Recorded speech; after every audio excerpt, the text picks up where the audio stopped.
At the end of his victim impact statement, Phil Markel, of course, the father of Dan Markel, the FSU law professor, gunned down in his Tallahassee driveway in 2014.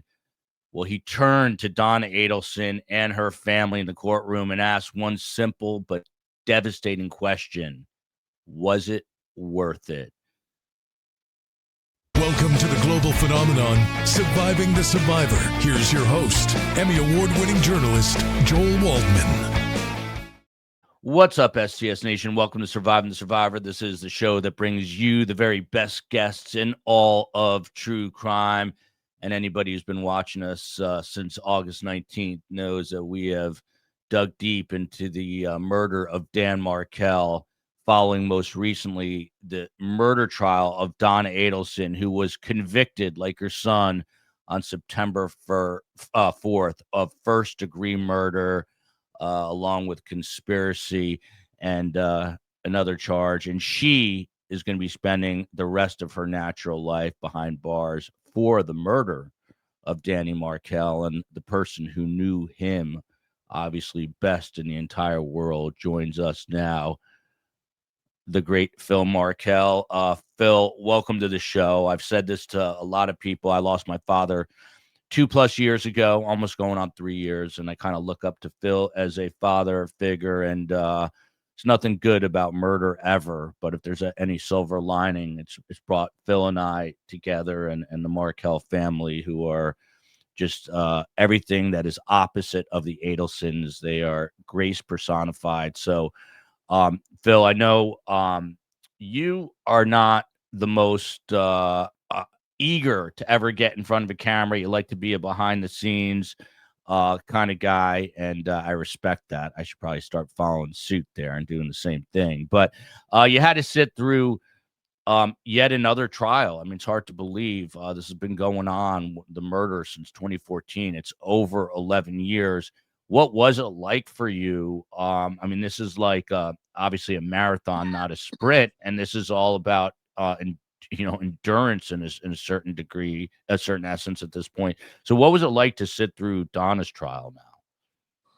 Well, first of all, I want to say thank you for having me on. It's not, I'm not the type of person who likes to do these podcasts or shows or anything like that, but we're very, very grateful to you, Joel, and to all the other podcasters and everybody who's been keeping this sad story alive. You have to excuse my voice doesn't always sound good to start with, but I'm just getting over a cold. So I think which I caught on the plane coming home from Tallahassee. Yeah. Well, you still sounded good. The reason I'm a little more open to talk now is basically twofold. We've gone through 5 trials.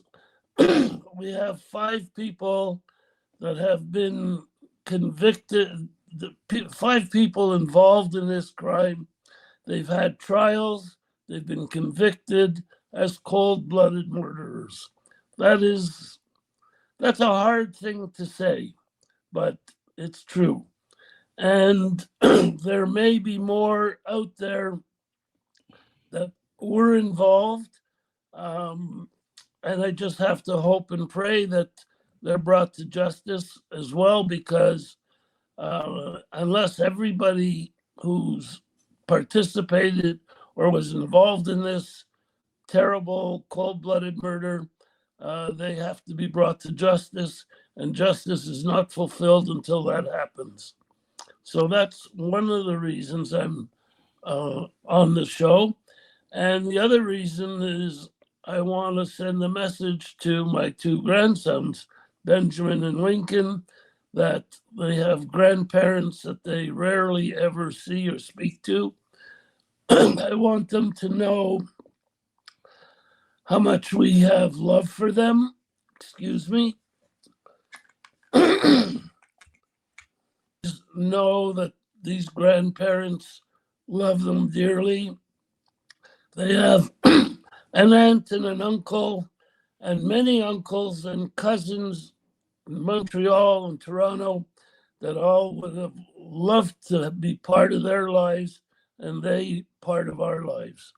So this is really, especially we are, tonight is Erev Rosh Hashanah, the night before the new Jewish New Year. This is a time for family. This is a time for healing. This is a time for looking forward to the new year with health and happiness and joy. And we have this big hole in our family that we hope and pray that one day will get filled up. Yeah. That's why I'm doing this, and that's why I'm on the show. So Phil, there's two things that come to mind. Number one, universally, and this trial in this case has been unbelievably, popular in terms of people's interest in it, and universally, people are outraged that you're still not really. I know you see the grandchildren very, very rarely and under very strict conditions, but people are universally sort of outraged about that. So again, you're just hoping that maybe someone can pass a message along to the boys. Is that it? Absolutely. If we were underhanded people, there are ways I know that they have phones, and there are ways to find out these phone numbers and call them behind their mother's back. But that's not the way we do things. It's not the way you accomplish relationships. And they know they've been advised. We send gifts, bar mitzvah gifts that we didn't attend to. They know they can find our phone numbers and our emails, and our lines are open for them to come to contact us.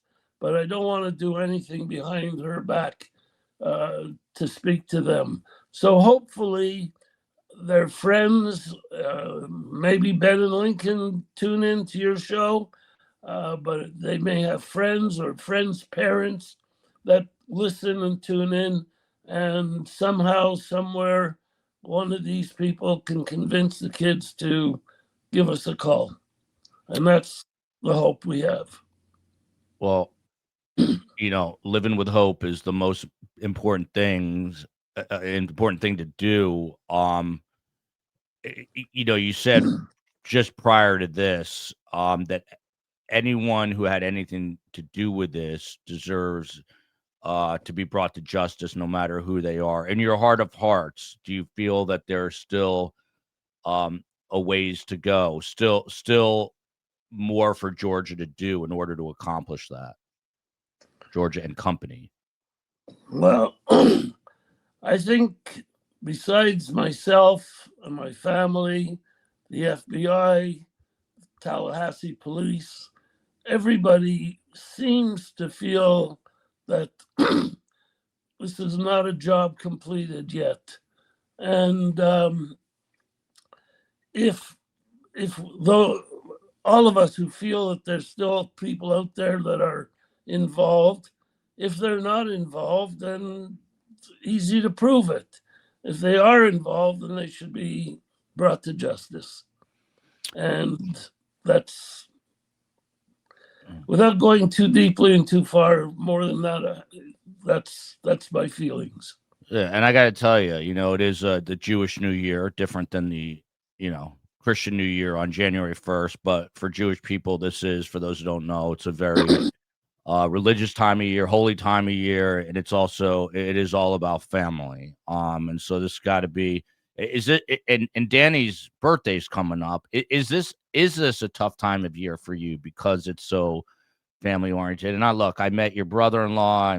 I don't know. Shout out to Julia. I don't know exactly what she is related to you, but I mean, great people all around. So you're surrounded by family, but is this a particularly painful time of year for you? It's not, it's 11 and a half years. You have to live in the present time. You can't live in the past. There's no question we miss Danny. There's no question, this is a family time. Excuse me. And it's important to have family together. If you listen to my victim impact statement, I mentioned how many families have been affected by this. It's not just Benjamin and Lincoln, my two grandsons. It's not just me and Ruth and Shelley, but there are so many families and kids without parents, without fathers, without cousins and relatives. It's truly unbelievable how Donna and her partners in this crime didn't realize the harm that they are doing to the two kids that they apparently love so much. It's just unimaginable. These are educated people. These are people that should know better how they could do this and how they can arrange this and just tear apart a family is impossible to imagine. Yeah. Phil, at one point, one of the jailhouse informants in this trial said something along the lines of Donna said to her that, it was an idea that went too far. Do you even buy that? Or do you think that Donna is just an evil woman at her core to do something like this? I'm not a psychologist or a psychiatrist.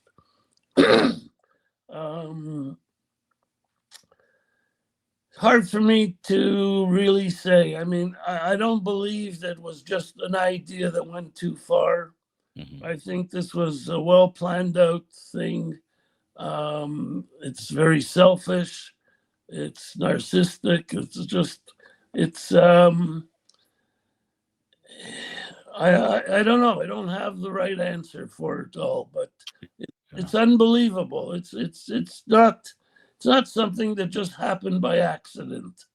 This was a well-planned thing, and it was for a long time. Didn't happen overnight. All the evidence is there. Yeah, I would agree with you 100%. It was not, just kind of, in the heat of the moment. That it was not. It was planned out over a long period of time, and as you said, the evidence is there for that. Just when you've had to be part of these very heavy moments. Obviously, Sigfredo and Katie convicted, Luis with the plea deal, then Charlie's convicted. When you were sitting there, what is that moment like? You're with Ruth and you're with Shelley, and you guys are generally holding hands when the verdict is read. What is that moment like for you? It only, as they say, in the States, I know you're from Montreal and then living in Toronto, but in the States, it just takes one juror. So what is that moment like when they come back and Judge Everett takes command of the courtroom and he starts to read that verdict? I was very, very nervous. We have a lot of friends, a lot of podcasters, a lot of people involved that kept reassuring me and saying, oh, it's a slam dunk. It's a slam dunk. Don't worry. She is going to die in prison. And I always said, you know what? I'm always very concerned because we have to convince 12 people. They only have to convince one. So needless to say, I was very, very nervous right up until I heard the actual word guilty. And to say I was happy, no, I'm not happy. I'm not happy to see somebody at that age to go to jail for the rest of her life. She's going to die there. These are, in normal circumstances, there are people living the life of Riley. They had all the money in the world that they needed. They had all the luxuries. They had kids. But look at what they've done to their own family, to their own 2 grandchildren, to their own son, Rob, who I have tremendous respect for and gratitude for what he's done. It was unbelievable, impossible. I can never understand how he managed to do what he did. And we're forever grateful to him. So it's to try to understand what goes through the mind of these people to do what they've done. It's just, I don't know. I think if they make a movie of this, people will say, it's just a movie. It could never have happened in real life. Yeah, and I'm so glad you brought up Rob. He's on my list. To me, Rob is sort of the hero of this chapter of Dan Markel's murder. But Georgia Kappelman, I asked her about this in the press conference.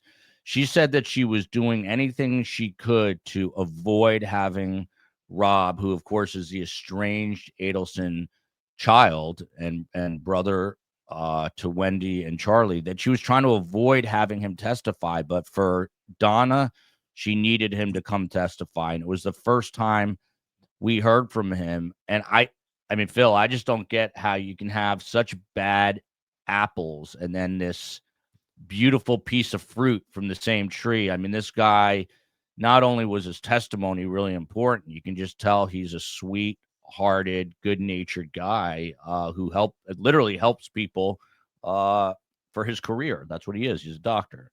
He's very, very special. I've had really, before Danny's death, I think I met him twice or 3 times altogether. And since then, I have to say we've become friends and we admire each other for the situations that we're both in. And he is a very, very, very special person. He is what we call a true mensch. You can explain that to your audience what a mensch, the literal translation. A mensch is like a gentleman in Yiddish, a real gentleman in Yiddish. Yeah, but there's a tremendous amount of depth to that word. And I've told him so, and I consider him to be a truly, truly close friend, and really he's a relative of mine because of the marriage. And he's very, very special, and how he was able to dig up the courage to do what he did is it is mind-boggling. It's truly wonderful. Yeah, and I don't want to compare and contrast, but in a way, it's similar in that, I mean, he's lost his family members to just the insanity that is the Adelsons. But so your victim impact statement had everyone talking, not to minimize from the great Ruth Markel, because hers was very powerful too. But I'm just curious, like I said at the beginning, you're everything that the Adelsons aren't. Most people in their victim impact statement would not be thinking about the trigger man's children, but you're thinking about Luis's kids and Katie and Segfredo's children and Charlie's kid. I know you're a family man at your core, but what made you kind of bring all of that up in your victim impact statement when you had a chance to talk to the court? Because to me, family is very important, not just my family. And what people don't realize, they listen to the stories, they hear the story of a murder, they hear the story of all the terrible things that have happened in this case. But, at the heart of it, and what troubles me so much is how these 2 or more educated, bright individuals, the children that they loved so much, the harm that they've done, but then there's the harm that's done even to the 2 guys that actually pulled the trigger, that drove there and pulled the trigger. They have children with no parents, with no father. Their own son, who's now in jail for life, Charlie, he has a son, and the son is growing up without a father. Um, it's just it's mind blowing, and family is important. Family is family, and so my hearts go out to them, despite their involvement. But this was created by Donna and whoever else is involved, and don't they realize it? Don't How they could not understand this is it's beyond me. It's beyond me as well. I did have a psychologist on who says that they basically view people as objects, the Adelsons, which in that way makes a little bit of sense, I guess, because they just don't value human life the way others do. But before we get to the sort of back to that victim impact statement, and we wish you a happy new year. So one of the interesting things is after Charlie's trial, none of the jurors spoke, but this time around, I have already spoken to 3 different jurors, and I have to tell you, they without a doubt, weighed the evidence, very credible, very I refer to them as like professional jurors. They were super attentive. You were in that courtroom. They said that they weighed all the evidence, and even if they had a scintilla of a doubt, just a minor doubt, they realized like how heavy this decision is to put a woman away for life. And they said that they would go back and reweigh the evidence. Just wondering if you had any word for the jurors here who found Donna guilty in about 3 hours and 18 minutes. It's a tough job they have. Well, to sit there, and I would think most of them knew nothing about this case. To sit there for 3 weeks and listen to all the details, and some of the details are not easy to really concentrate on, with all these maps and these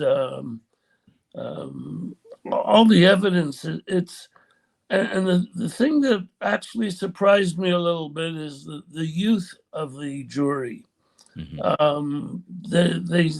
They all were very, very involved. They were all very, very attentive. They all took notes. They were terrific. We really have to thank them for taking this so seriously that they did, considering all the facts and listening very, very carefully, and making the decisions that I feel was the right decision. They were terrific. It's a little unusual to hear jurors talk afterwards and explain, but it's nice for me to hear how they came about their decision and what they listened to, and really how involved they were, which is really gratifying. Yeah. And I know you don't want to comment on this specifically. I'm just going to throw it out there that I asked them about the remaining Adelsons, and across the board, they told me specifically with daughter Adelson that if they were her, they would not be sleeping comfortably at night because of the amount of evidence that they heard in this case just regarding her. So I thought that was interesting. And I know Phil is too much of a gentleman to involve himself in that. But I thought that was interesting that they themselves felt that the circle of justice was not completed. But Phil, your final part of your victim impact statement, you turned to Donna and you said you had one question. It was very dramatic, and you said, "Was it worth it?"